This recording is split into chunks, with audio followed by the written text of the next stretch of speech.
Bora lá. O objetivo desse vídeo é principalmente contextualizar pessoas que não estão no mundo do tráfego pago, vamos dizer assim, para elas entenderem o básico, conseguirem conversar, avaliar e assim por diante, né? O Ivan, que é meu amigo que pediu para eu gravar esse vídeo, começou comentando comigo, tipo assim, cara, eu quero entender, eu quero que você explique, né, qual que é a diferença entre rodar tráfego pago para diferentes tipos de negócio, escola de inglês, um e-commerce, não sei o que e tudo. E aí, ao invés de separar por negócio, eu separei por tipo de funil, né? Porque alguns funis a gente pode ter uma conversão direta, outro geração de lead, e outra a gente tem o objetivo de levar essa pessoa até o local, né? De alguma forma. Por que eu estou falando isso tudo? Conversão direta é basicamente quando a gente vai rodar um anúncio, a pessoa vai entrar em algum lugar e ela já vai comprar de imediato, um checkout, coisas do tipo. Então, quando a gente olha para e-commerce, infoproduto perpétuo, infoproduto perpétuo quer dizer, sei lá, o cara está vendendo um curso, um e-book, todo dia ele está rodando as campanhas, querendo vender todo dia. Isso é infoproduto perpétuo, tá? No SaaS, tem alguns planos que, muito SaaS, você consegue comprar direto também, entra no site, você paga, pronto, acabou, né? Então, conversão direta, ou tráfego direto, né, que as pessoas chamam no mercado, é um funil em que alguns negócios podem rodar para alguns produtos que vão direcionar as pessoas para o site. Pode ser um doc, um Notion, com uma página, uma copy de vendas, uma página de vendas sem vídeo de vendas, com vídeo de vendas, formulário, com página de vendas ao final, checkout ao final e direto para o checkout, por exemplo. É claro que no final das contas a pessoa ela sempre vai chegar no checkout e vai comprar. Só que podem ter etapas anteriores ao checkout para ela comprar, né? Obviamente. Então, esse é um tipo de estratégia que vai funcionar para alguns negócios, ou pelo menos para alguns produtos de alguns negócios. A geração de leads, né, já é um tipo diferente de negócio. Então, quando você pensa, por exemplo, em infoproduto de lançamento, o que seria isso na prática, né? Você já, com certeza, já recebeu um anúncio que fala assim, cara, ou, sei lá, dia tal, eu vou fazer uma aula às 19 horas sobre tal, tal, tal coisa. Muito provavelmente, quase 100% certeza, que é um lançamento de um infoproduto, né? Porque é o padrão de mercado lançado desse jeito. É difícil outras pessoas, outros mercados usarem essa estratégia, né? Alguns e-commerce fazem também, mas enfim. Então, basicamente, você vai gerar o lead, você vai entrar na página, provavelmente vai cadastrar, vai entrar no grupo de WhatsApp, vai receber e-mail, não sei o quê, anúncio de remarketing, uma porrada de coisa. Aí você virou um lead, né? E outros tipos de empresas também, como SaaS, empresas de serviço, igual escola de inglês é um exemplo de empresa de serviço, né? Basicamente vão precisar gerar lead também. Se você, por exemplo, é um nutricionista, um personal, né, podem ter produtos que você vai precisar gerar o lead, porque a pessoa vai querer conversar contigo, conversar com sua secretária, assim por diante, né? E aí você pode escolher jogar esse lead para WhatsApp, direct, formulário nativo do Meta, né? Com certeza vocês já viram, por exemplo, isso é muito comum em imobiliário e corretor. Eles rodam o anúncio, aí você clica no anúncio, aí quando você clica meio que sobe um pop-up assim, que aí já tem lá para você cadastrar os seus dados. Muitas das vezes o seu dado já fica pré-cadastrado lá, só confirma, né, já fica salvo. Então isso é um formulário nativo do Meta. Obviamente existem formulários externos, coloquei também página de cadastro, enfim, várias opções para geração de lead, né? E eu coloquei essa última parte de levar a pessoa até o local, ou pelo menos gerar awareness, que assim, negócios, igual eu coloquei loja de roupa, sorveteria, né? Provavelmente a pessoa, quando receber o anúncio, ela não vai estar no momento dela ir para a sorveteria ou ir comprar uma roupa. Dois, a ideia desse anúncio é muitas das vezes só gerar conhecimento de que aquela marca, aquele lugar, aquela empresa está naquele local. Então, muitas vezes os anúncios vão ser direcionados, muitas vezes não, os anúncios vão ser direcionados de forma mais local. Então, às vezes, num raio de 1 km, 2 km, 3 km, assim por diante, do local que aquela loja está, né? Existem outras estratégias criativas que as pessoas desse tipo de negócio podem fazer também, como, por exemplo, sei lá, dar um cupom para a pessoa ir lá, ou, sei lá, quem comprar sorvete no dia tal, vai sei lá o quê. Isso rola também, só que pode ser que seja um outro tipo de campanha, né? A ideia dessa campanha de awareness, que inclusive é uma das campanhas mais baratas que existem, é gerar conhecimento das pessoas que você está ali. Então pode ser que um dia ela esteja passando e ela entre, porque ela viu um anúncio que já tinha chamado a atenção dela. Pode ser que um dia ela tá lá, sei lá, à toa e ela vai lá e lembra dessa porra e vai lá na loja. Pode ser que alguém comente sobre essa loja com a pessoa, dê um feedback, aí você já conecta que você já viu o anúncio, você já fica doido para ir. Enfim, várias coisas que podem acontecer nesse processo aí de gerar awareness, né? Enfim, quando a gente vai para metodologia de tráfego, eu vou, obviamente, explicar isso aqui de uma forma extremamente enxuta, porque isso aqui é algo extremamente complexo, principalmente se for fazer em grande escala. Mas enfim, o teste de criativo, basicamente você está testando se aquele criativo ali funciona para o seu objetivo, né? O... Existem objetivos, obviamente, que são mais difíceis de medir, né? Então, por exemplo, mais difícil de você medir se você está rodando uma campanha, por exemplo, de uma loja física para gerar awareness, do que, obviamente, se você está jogando para o site para converter em venda. Porque aí você sabe literalmente o que está acontecendo quando você joga para o site. Mas a ideia desses testes aqui é literalmente a gente conseguir encontrar, né, um criativo que performa dentro das métricas que a gente quer que ele performe, né? Então, eu até coloquei aqui embaixo, ó, antes de começar a rodar o tráfego pago, é preciso calcular o ROAS ideal. O que seria o ROAS ideal? Vou até colocar aqui, ó, ROAS mínimo e o ideal. Por que eu estou falando isso aqui? ROAS é o retorno sobre o investimento em anúncio, né? Então, sei lá, a cada R$ 1 que você bota, quanto que você tem de faturamento, né? A cada R$ 100, quanto que você tem, R$ 1.000, assim por diante. Na verdade, não é nem quanto você tem, é quanto que você precisa ter. Então, quando eu coloquei o ROAS mínimo, é basicamente qual que é o mínimo que você precisa faturar quando você investir X para que fique minimamente saudável, ou seja, você fica no break-even, você fica no 0 a 0. Agora, qual que é o ideal? Ah, eu quero ter 30% de margem. Para eu ter 30% de margem, pegando todos os meus custos, mais o tráfego pago, pum, eu preciso ter um ROAS de X, tá? E isso varia de mercado para mercado, de empresa para empresa, isso é individual. Não existe essa questão de tipo assim, o meu gestor de tráfego me falou que o meu ROAS ideal é, sei lá, 8, porque no mercado que eu tô é 8. Cara, não existe isso. Vou dar um exemplo prático. A gente atende dezenas de e-commerce de moda feminino e todos os e-commerce de moda feminina têm um ROAS diferente. Claro, tem alguns que são iguais, né? Mas o que eu quero dizer é que tem gente que se tiver um ROAS 4, tá de boa, tá ganhando dinheiro. E tem gente que se não tiver um ROAS acima de 8, o cara não tá ganhando dinheiro. Então, isso é muito particular de cada empresa. E por causa do momento de empresa, a estrutura, o tipo de produto que vende, sei lá, o quanto de tráfego orgânico ela gera. Tem vários fatores que influenciam nisso tudo, tá? Mas enfim, qual que é o ponto aqui também? Então a gente faz teste de criativo, tá? Que é literalmente para a gente encontrar criativos que geram a métrica que a gente deseja. A gente faz teste público na mesma pegada. Depois a gente vai para pré-escala, que é basicamente validar a estrutura de campanha. O que eu quero dizer com estrutura de campanha, tá? Toda campanha tem campanha, conjunto de anúncios e criativos. E você tem uma flexibilidade muito grande para colocar vários conjuntos de anúncios dentro de cada campanha, vários anúncios dentro de cada conjunto de anúncios, assim por diante. Os conjuntos de anúncios determinam o público que você vai anunciar, né? Então, eu quero anunciar para o Brasil, pessoas de tanta tal idade, com sei lá o que, enfim, tem mil coisas que você pode configurar lá. Qual que é a questão aqui?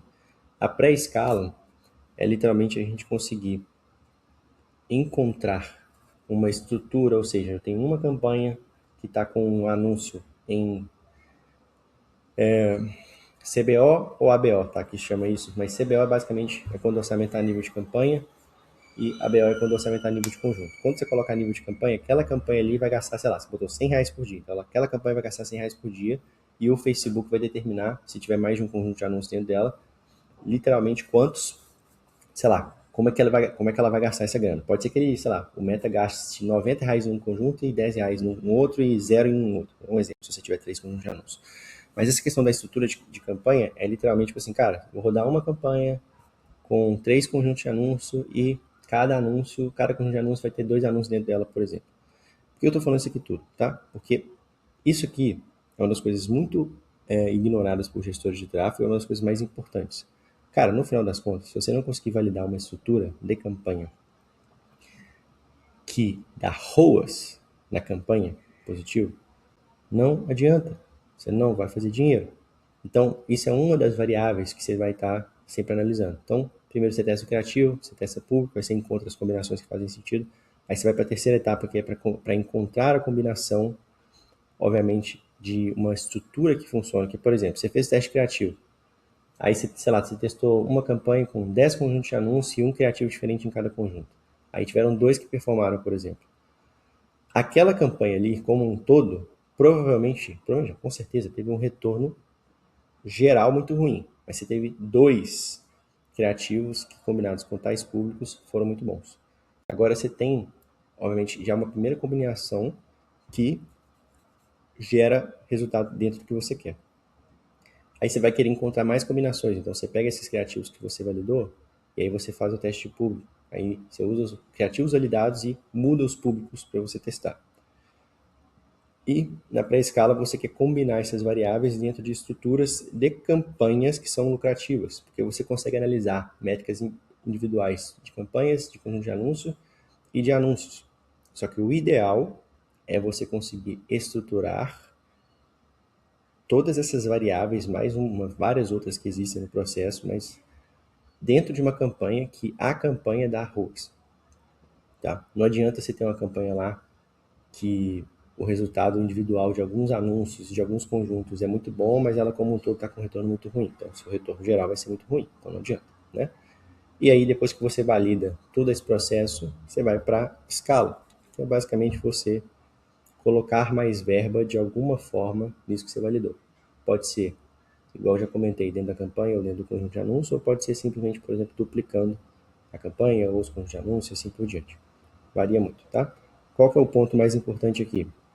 Tem algumas estratégias, dependendo do que você for fazer de funil e tal, que você não tem que fazer essa complexidade enorme que eu acabei de falar aqui, tá? Quer dizer, eu só quero jogar tráfego no meu perfil, ganhar seguidor, para eu poder, sei lá, vender lá pelo Stories.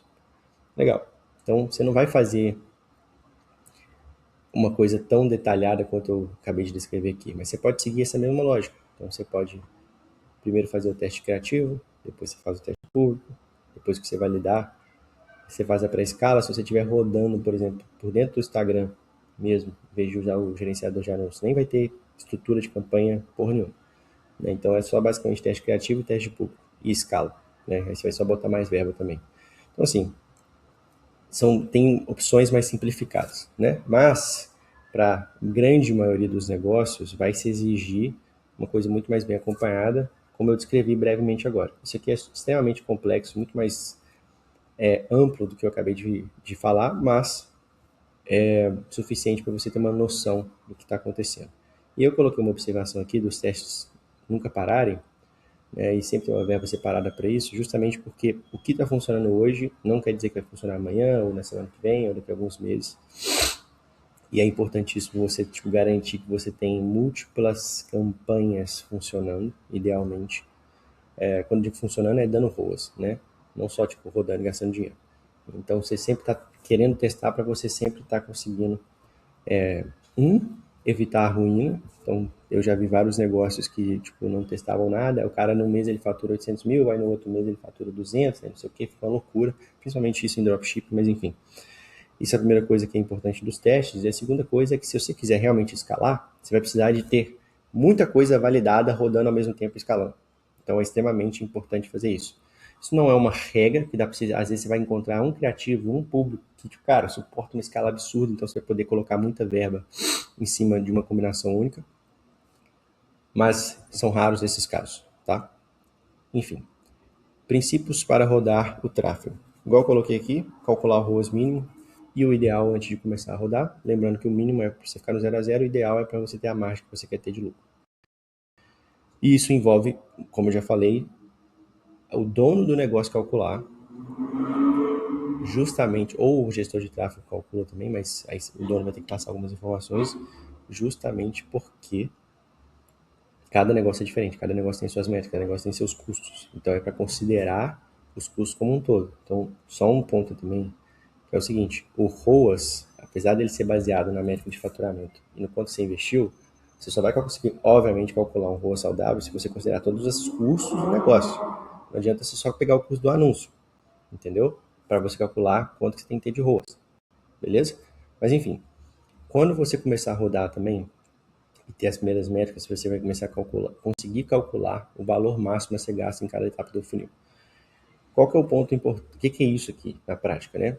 Quando a gente pensa, por exemplo, vou dar um exemplo de um funil de e-commerce, só para ficar claro.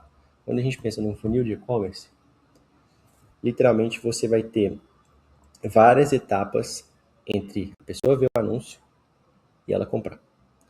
Quais são as Você vai ter, a pessoa vai ver o anúncio, então você já vai registrar lá na, nas campanhas o alcance, vai registrar o custo por 1.000 visualizações, enfim. Aí, a próxima etapa, por exemplo, é o clique. Então vai registrar lá quantos cliques tiveram, qual foi o custo por clique. A outra etapa é a visualização de página. Então, quantas visualizações tiveram, qual foi o custo por visualização. E assim por diante. São várias etapas e cada funil vai ter suas próprias etapas. Né? Obviamente, o funil de um SaaS é diferente de um funil de um e-commerce. Então, as métricas a serem analisadas vão ser diferentes. Mas qual que é o ponto? Você não sabe, antes de rodar, quanto que vai custar, sei lá, o CPM, né? Custo por mil visualizações. Você ainda não sabe quanto que vai custar o custo por página, por visualização de página, em média. Não sabe isso. Não tem como você saber. Claro que existem, sei lá, padronizações do mercado, mas não quer dizer que vai ser igual para você. Qual que é o ponto aqui? A partir do momento que você começa a entender essas métricas e você sabe quanto que você pode pagar, por exemplo, por uma venda, né? Qual que é seu CAC, você consegue fazer a engenharia reversa do funil aos poucos. Então, sei lá, se eu posso pagar R$ 100 num, numa venda, e aí eu já rodei algumas campanhas que tiveram algumas vendas, os conjuntos tiveram algumas vendas e tal, eu já percebi que, sei lá, os conjuntos que vendem, as campanhas que vendem bem e tal, os conjuntos que vendem bem, os anúncios que vendem bem, eles estão ali com a conversão de checkout e de finalização de compra de 50%. Estou dando um exemplo super exagerado, tá? Mas enfim. Então, se a cada duas pessoas que chegam uma compra, né, e eu posso gastar no máximo R$ 100 por venda, quer dizer que eu posso gastar no máximo R$ 50 por finalização de compra. E isso pode ser calculado para o restante do funil. Estou falando isso tudo porque essas métricas secundárias ajudam durante a otimização das campanhas e tudo, para que você evite de gastar dinheiro onde claramente não vai dar dinheiro. Ou provavelmente não vai dar. Isso aqui é extremamente importante para todos os cenários assim, de todos os investimentos. Só que isso importa cada vez mais na escala, tá?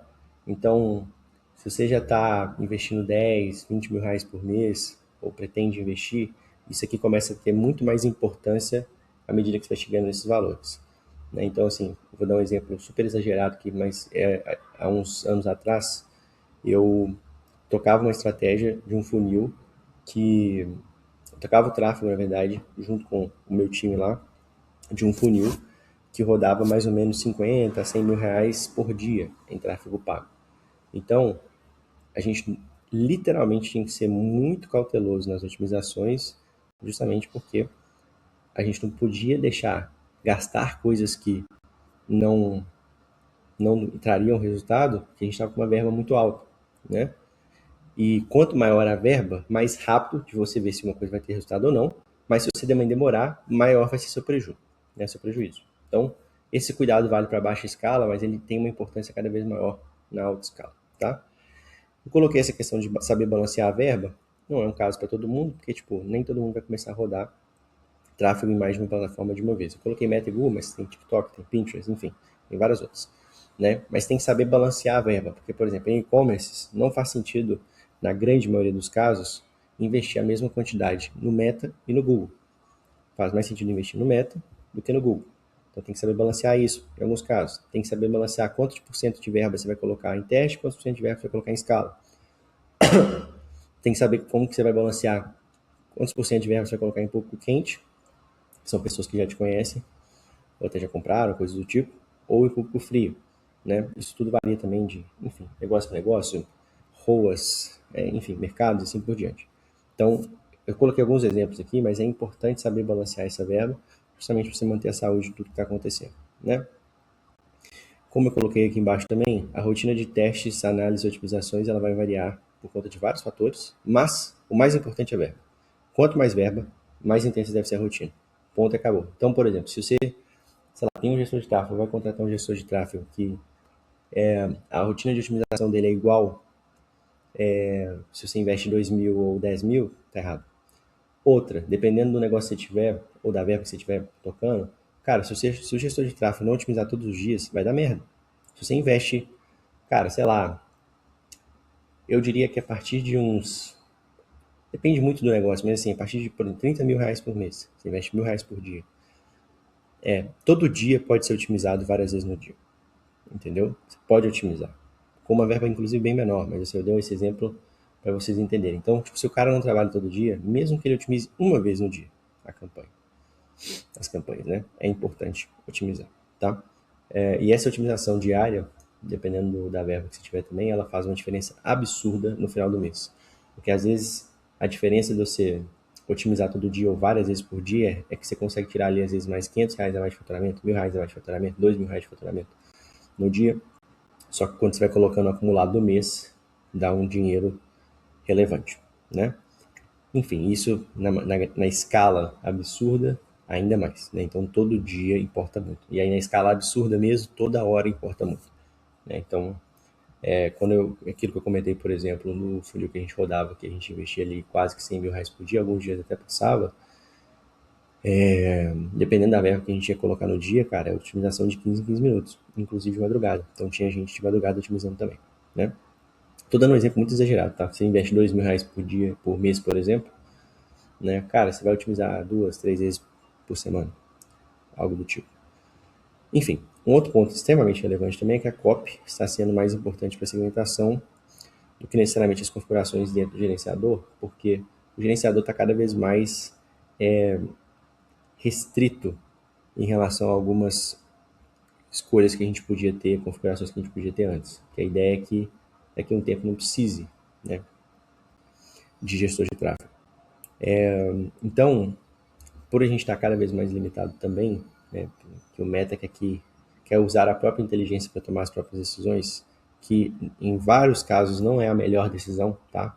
Porque tem algumas configurações que dá para você escolher ou dá para você deixar na mão do Meta, né?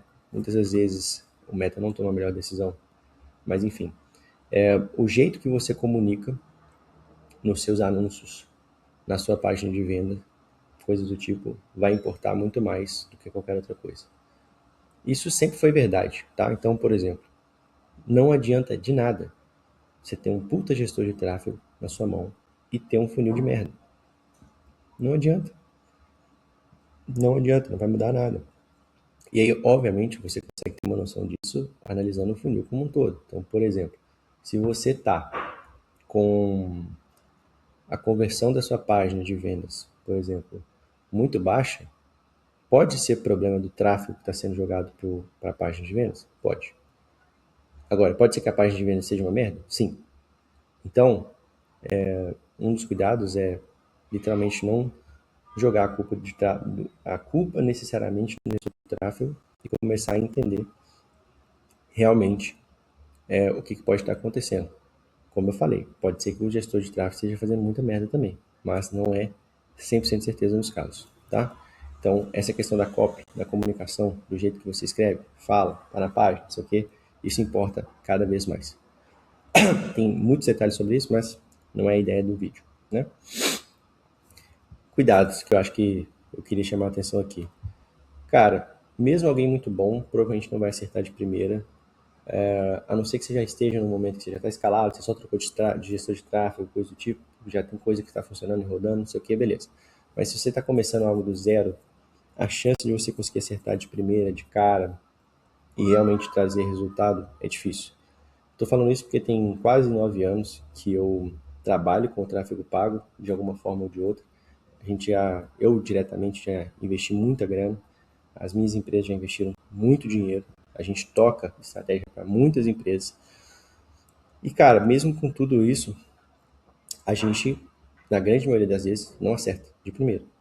Então, se você não tem expertise, experiência, a chance de você acertar de primeira, né, no primeiro anúncio que você fizer, na primeira campanha, no primeiro mês, coisa do tipo, cara, é praticamente zero. Tira isso da sua cabeça, né? E você só vai conseguir, obviamente, aumentar a sua chance de sucesso se você testar mais. Agora, no tráfego pago, se você quiser testar mais, vai te custar mais. Então, dependendo do caixa que você tiver, da força que você tiver, da possibilidade, na verdade, que você tiver de queimar dinheiro por um tempo, pode ser que você consiga validar muito mais rápido, justamente porque você não está preocupado necessariamente em ser lucrativo de imediato, você está preocupado em achar o que funciona o mais rápido possível. Então eu sempre falo para os clientes, cara, eu falo assim, velho, ou você vai pagar com tempo ou você vai pagar com dinheiro. Escolhe. Ah, eu tenho pouco dinheiro, então você vai pagar com tempo, entendeu? A não ser que a gente tenha sorte, coisas do tipo, você vai pagar com tempo. Agora, se você tem grana, cara, escolhe pagar com grana. É muito mais rápido para ti, você vai validar muito mais rápido, você vai fazer muito mais dinheiro. Então, investe mais para validar mais rápido, para testar as coisas. Agora, só um detalhe: investir mais quer dizer que você vai ter uma chance maior de sucesso? Óbvio que não. Se você investir mais de jeito idiota, você só vai gastar mais dinheiro. Né? E em muitos casos, inclusive, dependendo do momento de empresa que você tiver, coisas do tipo, faz mais sentido você fazer o contrário. Faz mais sentido você investir menos, entender as estruturas que funcionam, coisas do tipo, para depois você escalar de novo, né? Mas enfim. Próximo passo, está cada vez mais caro. Então, se você tiver com a expectativa de tentar fazer seu negócio funcionar só com tráfego pago, como ali a estratégia de aquisição, existem grandes chances de que isso não vai acontecer.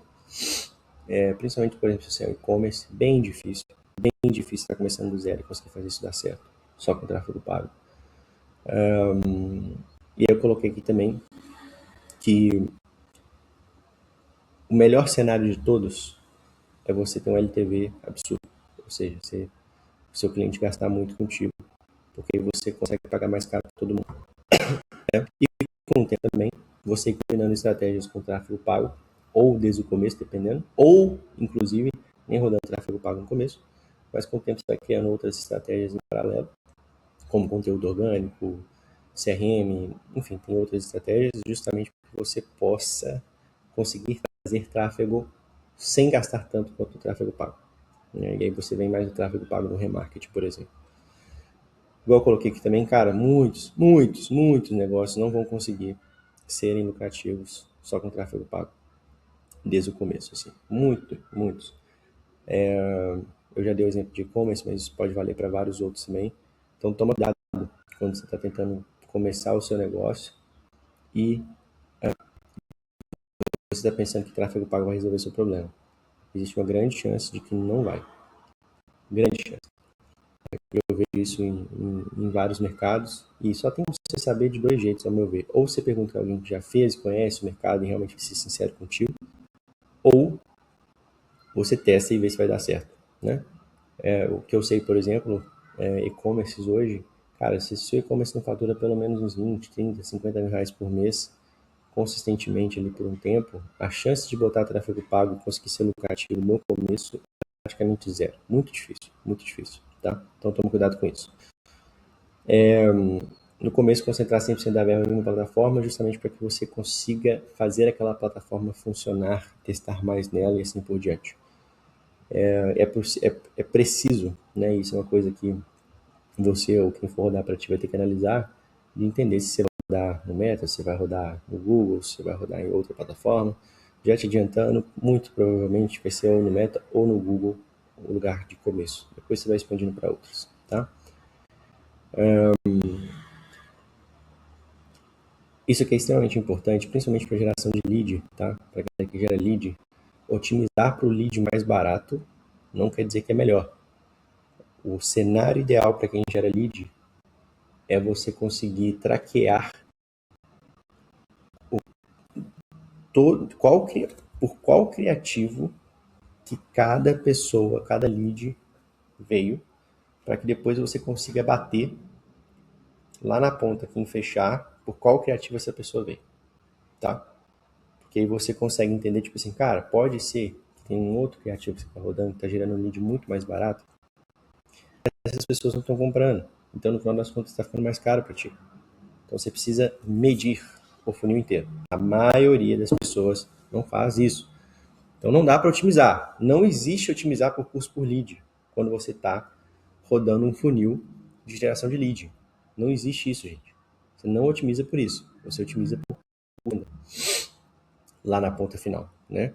E aí você, óbvio, consegue quebrar e tal, entender o padrão que funciona e realmente depois otimizar por custo por lead. Mas eu quero dizer o seguinte, a métrica principal otimizar não é o custo por lead. A métrica principal que você vai otimizar é, beleza, qual que é o criativo ou os criativos que trazem leads qualificados, compradores, pum. Aí você vai entender e otimizar a partir disso, beleza? Não otimize só olhando o custo por lead sem saber qual criativo, qual conjunto de anúncio, coisas do tipo, que de fato geraram venda, tá? Eu falei do criativo, mas vale para tudo, tá? É importante saber, tipo, a campanha, os públicos e assim por diante também. Mas enfim. E para fechar, coloquei aqui algumas perguntas para gestores de tráfego, justamente para que, se você for contratar algum, você pode fazer essas perguntas aqui, e dependendo da resposta que eles te derem, você não deveria contratar eles, né?